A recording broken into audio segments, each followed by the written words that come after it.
الحمد لله رب العالمين والعاقبة للمتقين ولا عدوان إلا على الظالمين والصلاة والسلام على رسوله الكريم وعلى آله وصحبه أجمعين أما بعد السلام عليكم ورحمة الله وبركاته. برادران و خواهران موحدم، بإذن الله سبحانه و تعالی این حلقه 111 از آموزش توحید است و البته ما در این حلقه و حلقه های گذشته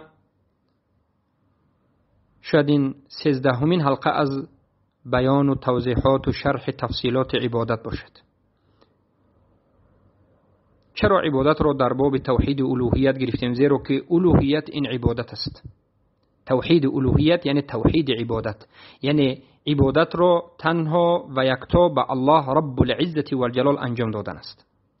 وقتی که بنده عبادت را نفهمید که عبادت چیست و چگونه عملها عبادت گفته می شود و این عبادت از چند چیزها عبارت است و از کجا به وجود می آید و معنای عبادت و اهمیت عبادت را نفهمید، البته که مشکلیش ایجاد می شود در عبادت. وقتی که مشکلی انسان در عبادت به وجود آمد، در توحید الوهیت هم مشکلیش به وجود می آید.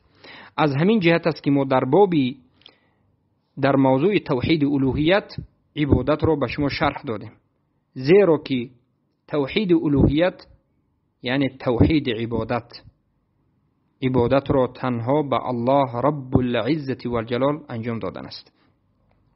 بدانید هر کسی که عبادت را به غیر الله انجام داد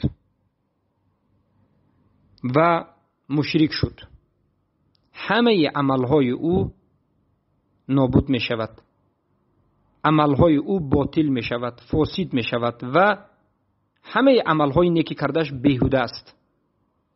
این مسئله بینهایت بزرگ است. هر کسی که به شرک اکبر و به کفر اکبر واقع شده است و این انسان باز عملهای دیگری خوبی را انجام می دهد، نماز می خواند، زکات می دهد، روزه می دارد، حج می کند، حرکت می کند، کوشش می کند، اما قبر را هم می پرستد، سجده به قبر هم می کند، طلب شفاعت از قبر هم می کند، استغاثه از قبر هم می کند، یا که کفر به طاغوت ندارد. سبحان الله، یعنی بالعموم شرک را انجام می دهد. پس به سبب همین شرک اکبرش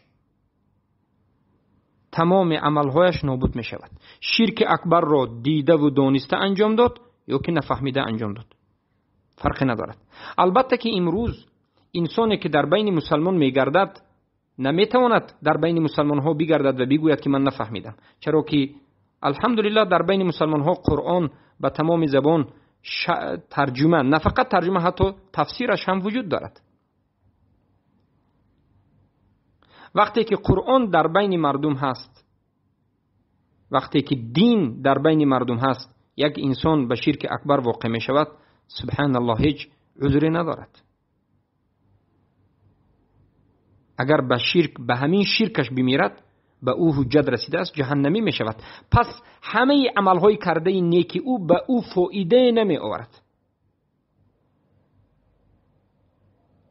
چخیلی که الله سبحانه و تعالی خودش در قرآن بیان کرده است.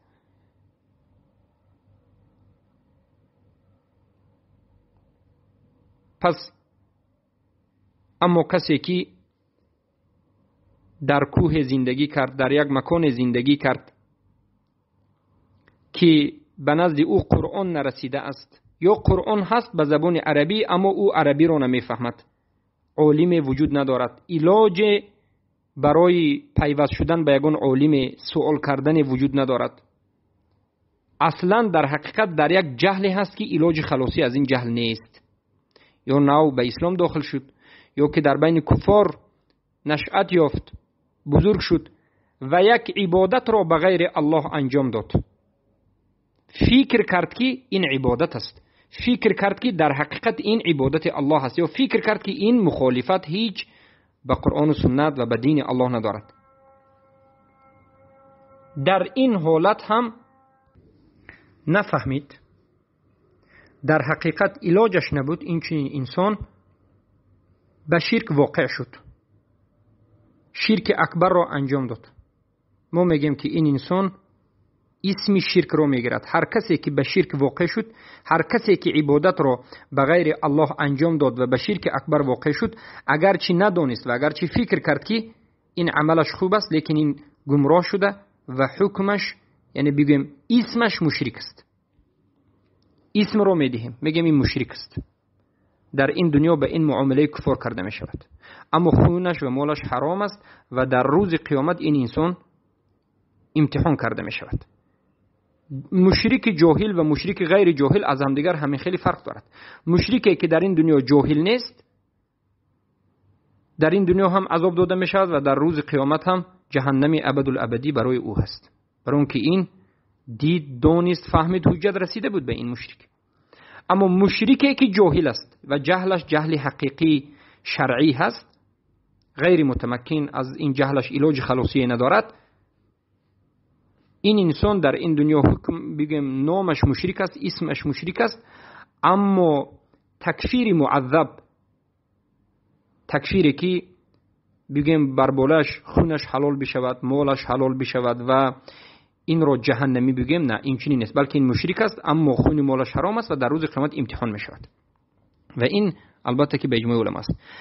پس هر کسی که در این دنیا به ایمانش کفر ورزد، به واسطه شرک اکبر یا کفر اکبر کافر شود، به ایمان کافر شود، این انسان همه عملش نابود می شود، همه عملهای انجام دادش بیهوده است و در روز آخرت زیان کشیده است. به سبب یک عمل ببینید انسان عبادت رو به غیر الله انجام میدهد. پس شما عبادت رو آموختید، فهمیدید، خوب دقت بدید، عبادت رو خوب دقت بدید که عبادت چیست. اما بسیار از فرقه های باطل بمانند متکلمین، اهل کلام، صوفی، قبوری ها، از این مشرکین معنای عبادت رو حتی خطا فهمیدند. از همین جهت شرک رو شرک نیست گفتند و شرک رو حتی جایز است گفتند. عبادت در نزد اهل کلام، متکلمین میگیم، قبوری ها، صوفی ها، دیگر از مشرکان عبادت چیست؟ میگن که همان وقت عبادت گفته می شود که شما اعتقاد بکنید که همین چیزی که شما گویا که عبادت کرده شدید ضرر رساننده و منفعت بخشنده باشد. یعنی اگر یک انسان به سر قبر رود و از قبر طلب بکند و بعد از این اعتقاد بکند که همین قبر صاحب نفع و صاحب ضر هست، یعنی دو خصوصیت الله رو دارد، گفته اگر اعتقاد کند بعد مشرک میشد میگند. یعنی بعض از صفاتهای ربوبیت که خاصی الله هست به غیر الله داده شد، بخصوص این که هر چیزی رو بگوید که ضرر میرساند و فایده میرساند بگوید و بعد از این به او عبادت کنید، بعد میگن این شرک میشود. اما در غیر این صورت شرک نمیشود. البته این سخن باطل است، بلکه ببینید این یک کفر مستقل و شرک مستقل است. هر کسی که اعتقاد بکند که به غیر الله یک چیزی دیگری مطلقاً نفع و ضرر میرساند، ضرر رساننده و منفعت بخشنده هست، به غیر الله هر کسی که یک چیزی رو همچنین اعتقاد بکند، البته این انسان مشرک شده است. شرک در اعتقادش است، شرک اعتقادی. مشرک است به خاطر چی؟ به خاطر اینکه اعتقاد کرد که غیر از الله نفع کننده، یعنی فایده بخشنده و ضرر رساننده وجود دارد و این دو خصوصیت الله رو به غیر الله داد و به غیر الله نسبت داد همون چیزی رو که هیچ کسی قادر نیست بجز الله. پس به شرک اکبر اعتقاداً وارد شد. اما یک کسی رود به سر قبر سجده بکند، ذبح بکند، طواف بکند، یا که از قبر استغاثه بکند، طلب دعا بکند، یک چیزی رو طلب کند یا از مرده طلب بکند، اما اعتقاد نکند که این قبر ضرر یا فایده میرساند، بلکه بین خود و بین الله اینها رو چگونه واسطه بگیرد. این هم به شرک اکبر واقع شد. شرکی که بسیار امتهای گذشته مشرک شده بودند به واسطه همین شرک بود، بین خود و بین الله واسطه میگرفتند. البته بودن مشرکایی که این الههای خود را ضرر رساننده و فایده بخشنده میگفتند، اما بودن کسایی که میگفتند که اینها به ما ضرر رسانیده نمیتواند، فایده هم 100% رسانده نمیتواند، لیکن اینها بین ما و بین الله واسطه است. ما به اینها عبادت رو انجام میدیم این تو اینکه اینها از الله در حق ما شفاعت کنند.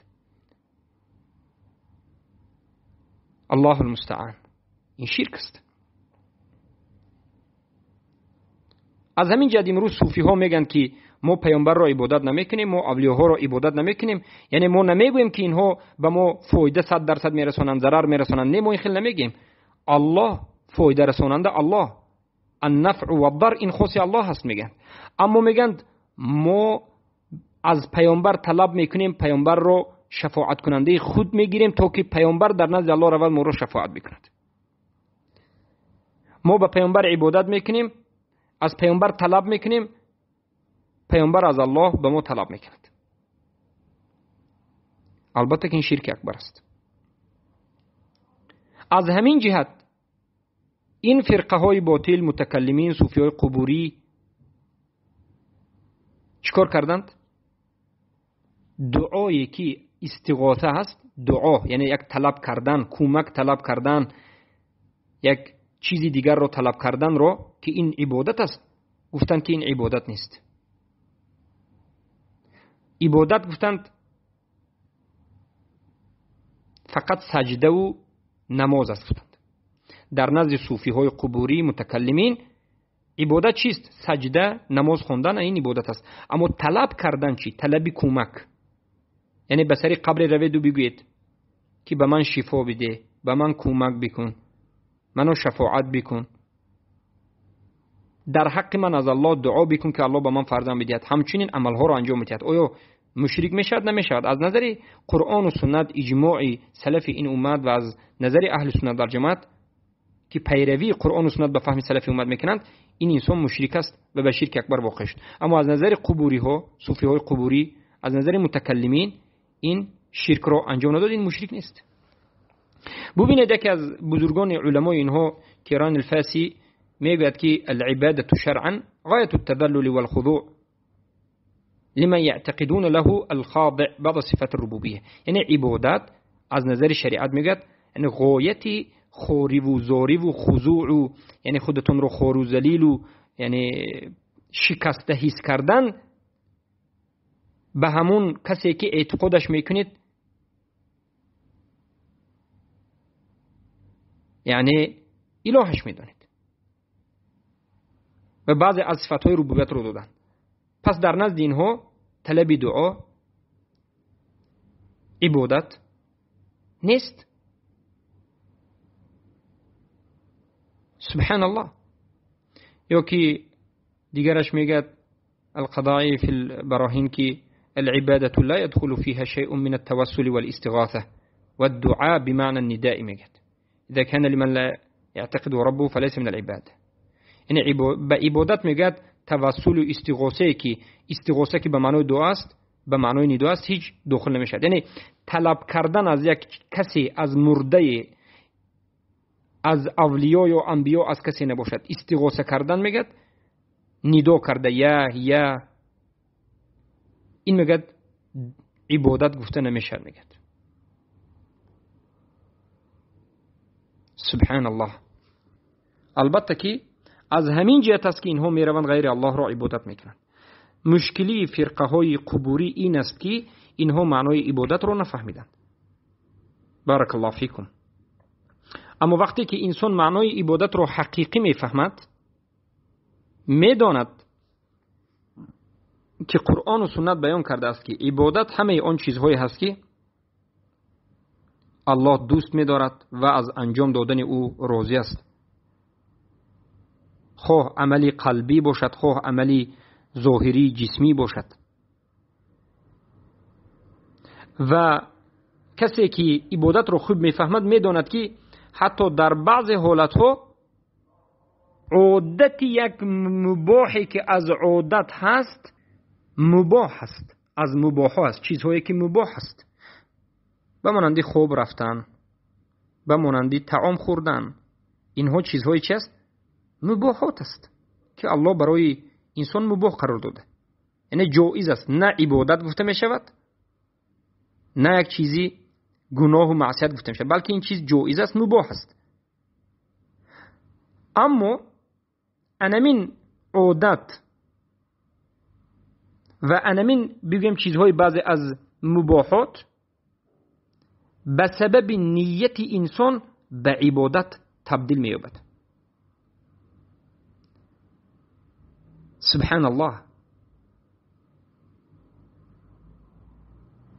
و علما میگن از همین باب است که انسان وقتی که یک مرد موحد به زن خودش علاقه جنسی میکند، به نیت چی؟ به نیت پاک شدن، به نیت از حرام دور شدن، به نیت پاکی، عبادت است.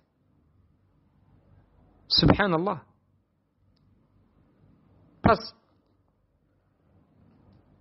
از ابو هریره رضی الله عنه روایت است در این باب که میگن انی لا احتسب علی الله نومتی و قومتی، یعنی حتی خوب کردن رو هم میگن که عبادت حساب میکنند. سبب چی؟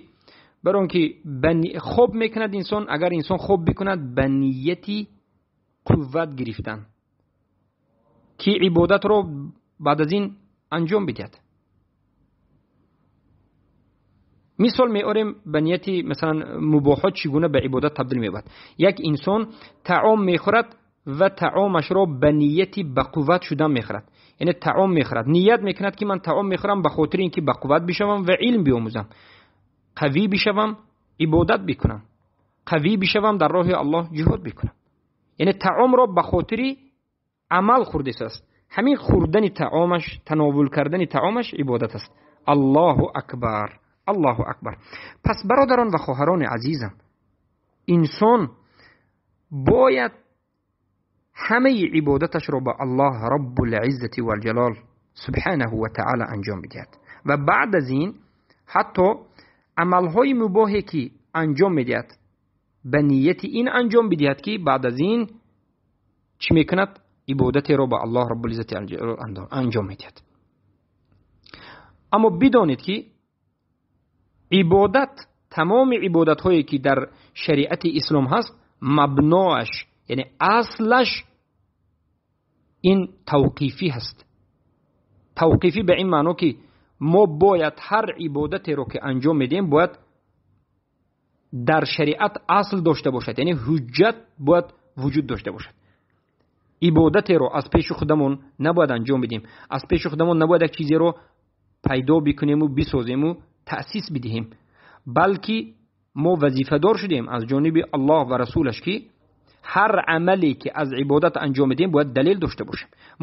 یعنی چی؟ یعنی بگیم که هر عملی که بگیم که همین عمل کردنش ثواب است، یعنی باید بکنید در این وقت و در آن وقت گفتنی گپ‌ها بشود، باید به همین سخنمون حجت وجود داشته باشد که همین عمل ثواب است یا نیست، یا عمل عبادت است یا نیست، یا جایز است یا نیست.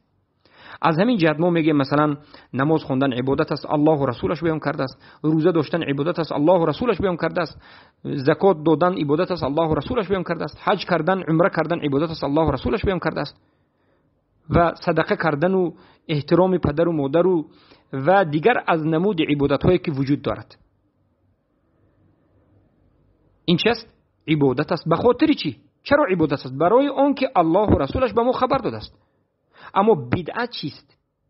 بدعت همون چیزهایی هست که انسان‌ها خودشون پیدا میکنند، به وجود میارند، در حالتی که اصل از شریعت وجود ندارد. یعنی یک جماعت از انسان‌ها یا که یک نفر از انسان فرق ندارد. بعضی حالت‌ها میشد یک انسان یک عمل رو به وجود میارد، خودش فکر میکند که این خوب است، ثواب دارد، عبادت است، اما از شریعت اصل برای انجام دادن این عبادت نیست. پس این عبادت نیست، پس این بدعت است و بدعت این عاقبتش گمراهی است و بدعت به نهایت خطرناک است. یا که یک جماعت می بیایند یک عملی رو یعنی میگن که انمین عمل رو در فلان وقت انجام میتیم، همین ثواب دارد و بینات بزرگ است، اما اصل در شریعت برای انجام دادن این عبادتشون وجود ندارد. بمانند این که مولود رو انجام میتن، مولود رو عبادت میگن، ثواب دارد میگن. اگر گوین که نه ما عبادت نمیگوییم، ما سوال میدیم که ثواب دارد مولود کردن یا ندارد، بگن که ثواب دارد، پس عبادت گفتید. از کجا حجت شما، از کجا است؟ حجت اگر نباشد پس عبادت نیست. یعنی حجت نباشد پس این عمل همچون عبادت انجام دادنش بدعت است. چلی که در روایتی متفق علیه آمده است که من عمل عملا لیس علیه امرنا فهو رد، از مادر منوشه رضی الله عنها، من احدث فی امرنا هذا ما لیس منه فهو رد. هر کسی که عملی رو انجام بدهد که موافق عملی نیست رد است. هر کسی که یک چیزی نوی رو پیدا بکند که موافق شریعت نیست مردود است. این سخن پیامبر صلی الله علیه و آله است. بدعت، این سبحان الله، در بدعت یک چیزی خطرناک وجود دارد. در بدعت طعنه به الله و رسولش وجود دارد، طعنه به دین وجود دارد. از همین جهت است که رسول الله صلی الله علیه و آله بینهایت من شما را از بدعت، از خطر بدعت خبر داده و از بدعت ما را نگه داشته. و این چنین علما از صحابگان و تابعین و تبع تابعین تا امروز علمای اهل سنت و جماعت به نهایت از بدعت من شما را به شدت برحذر می‌دارند. چرا؟ برای که عاقبت بدعت طعنه به الله و رسول و به دین است. چلی که مالک میگن هر کسی که بدعتی رو انجام بدهد، من ابتدع فی الاسلام بدعتا، و بعد از این حسنه بگوید، بدعتش رو بدعت حسنه بگوید، به تحقیق دعوای دروغین کرده است که گویا که شریعت فقط یا که رسول اکرم صلی الله علیه و به شریعت خیانت کردن. یعنی عاقبت بدعت همین است که دعوا کردن به خیانت کاری، اعوذ بالله. گویا که رسول الله صلی الله علیه و آله نرسوندن یک چیزی رو شما فهمیدید، این درست نیست. یا که شریعت ما کامل نشد، اعوذ بالله، در حالتی که الله گفت الیوم اکملت لکم دینکم، امروز من دین شما رو به شما کامل کردم. دین ما کامل است، دین ما بین سخت کامل است و یگان نقطه نیست مگر اینکه همه جانبش گفته شده است. رسول اکرم صلی الله علیه و آله میگن من احدث فی امرنا هذا ما لیس منه فهو رد. امام بخاری گفتن. پس باید در این مسئله احتیاط باشیم. ابن عباس میگن که اتبع ولا تبتدع، متبع باش، پیرو از قرآن و سنت نما، اما از پیش خودت چیزی رو پیدا نکن. عبدالله بن مسعود رضی الله عنه میگن که الاقتصاد فی السنه خیر من الاجتهاد فی البدع. اقتصاد کردن در سنت بهتر از اجتهاد کردن در بدعت است. یعنی همون سنتی که در نزد شما است به همون عمل بکنید، به عملهایی که در قرآن و سنت آمده است به همون عمل بکنید، به همون اکتفا بکنید. چیزهای دیگری رو از پیش خود پیدا کرده به اون حرکت کرده، کوشش کرده، بینید سخت مجتهد باشید هم به شما فایده ندارد. و بدانید که در اسلام ما بدعت حسنه وجود ندارد. یعنی بدعت حسنه به این معنی که یک چیزی نو پیدا شده از عبادت به دین یا تعلق دارد و این حسنه و خوب باشد. نه، این سخن اهل بدعت است. همه بدعت این زلالت است و همه بدعت این خطر است و همه بدعت این گناه است. و اهل بدعتی که از سخن عمر رضی الله عنه میگیرند که در باب نماز تراویح گفتند نعمت البدعه هذه، البته این سخن عمر رضی الله عنه هیچ حجت برای اهل بدعت نیست، زیرا که تراویح این بدعت نیست. تراویح رو رسول اکرم صلی الله علیه و سلم خوندند، انجام دادند. ما همان وقتی که عمل رو بدعت میگیم که رسول الله صلی الله علیه و سلم نگفته باشند، برای انجام دادنش امر نکرده باشند، یا که خودشون نکرده باشند، یا که اقرار نکرده باشند، اما نماز تراویح رو پیامبر صلی الله علیه و سلم خوندند، پس این بدعت نیست. پس در اینجا بدعت حسنه نمیگیم، بلکه کلمه بدعت از نظر لغت یک معنی دارد و از نظر شریعت یک معنی دارد. عمر بن الخطاب رضی الله عنه کلمه بدعت را از نظر لغت استفاده بردند. به مانند بدعت هایی که امروز وجود دارد، احتفال گرفتن به مولد نبوی، عید وطنی، یا که صلات رغائب میگند، سبحان الله، یا که یعنی نماز خوندن بعد از مردن، نماز حول گور میگند، یعنی صدقه کردن در نزد قبر. بعضی فکر میکنن که در نزد قبر اگر صدقه بدید صدقه شما شاید خوبتر باشد. بنا کردن بر بالای قبر، و غیر از این بدعت ها بین زیاد است و حکم این بدعت ها از هم دیگر فرق دارد. بعضی بدعت ها است اعوذ بالله تو درجه شرک و کفر و این میراد، بعضی بدعت ها از درجهش پایینتر است که ما در باب بدعت بیان کردیم. این است که ما باید بدانیم و مهم است و هر عملی که انجام میدید و همین عمل رو همچون عبادت انجام میدید باید اول بدونید که این چیز در دین ما وجود دارد، اصلش از قرآن و سنت وجود دارد یا نه. از همه فرقه های مبتدعه های بزرگی که در اسلام وجود دارند و حتی علما میگن که اینها رؤسای دیگر بدعت ها هستند، یعنی از همه بزرگترین فرقه های مبتدعه در اسلام کدام هستند؟ پنج فرقه از همه بزرگترین فرقه ها و از همه اساسی فرقه های مبتدعه اسلام میشن. اولینش جهمی ها است. جهمی ها معروف شده هستند در باب تعطیل صفات های الله را انکار کردند و تعطیل کردند. بعد از این خوارج در باب گناه کبیره، هر کسی که گناه کبیره رو کند تکفیرش کردند. سومش رافضه، صحابه ها را انکار کردند و طعنه زدند و حکم به کفرشون کردند. اعوذ بالله، صحابه ها رضی الله عنهم را طعنه بر ریده زدند. چهارمین فرقه باطل قدریه در باب قدر، سبحان الله، یعنی قدر رو انکار کردن. البته قدریه های غلات است و قدریه های با دیگر است که قدریه های غلات بالکل انکار میکنند قدری الله را و قدریه های دیگرش که میگن که نیکی رو الله خلق کرده و بدی رو ما خلق میکنیم، یعنی نیکی رو با خیر رو با الله نسبت میتونند، شر رو با خودشان، یعنی خالقین مجوسی این امت گفته شده است علما میگن. پنجمین فرقه باطل مرجئه در باب ایمان.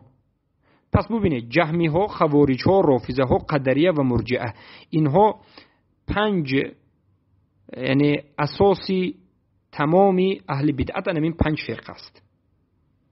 خوارج ها، جهمی ها، قدری ها و مرجئه ها، رافضه ها، الله رب العزت و الجلال همه ما را از اونها نگه دارد. پس با همین باب عبادت در باب توحید به پایان رسید و توحید الوهیت هم به پایان رسید. الله را حمد و ثنا و ستایش میکنیم که به ما تعلیم گرفتن و تعلیم دادن را نصیب کرد و از الله دعا میکنیم که به ما عمل کردن به این گفته ها را نصیب بکند و دعا میکنیم که این درس ها را منتشر بکند و برادران و خواهران ما را به عمل کردن نصیب بکند و جوانهای ملتی بگویم فارس و تاجیک را به توحید بازگرداندشان و هدایتشان بکند. اللهم علمنا مما ينفعنا وانفعنا مما علمتنا انك انت العليم الحكيم برحمتك يا ارحم الراحمين.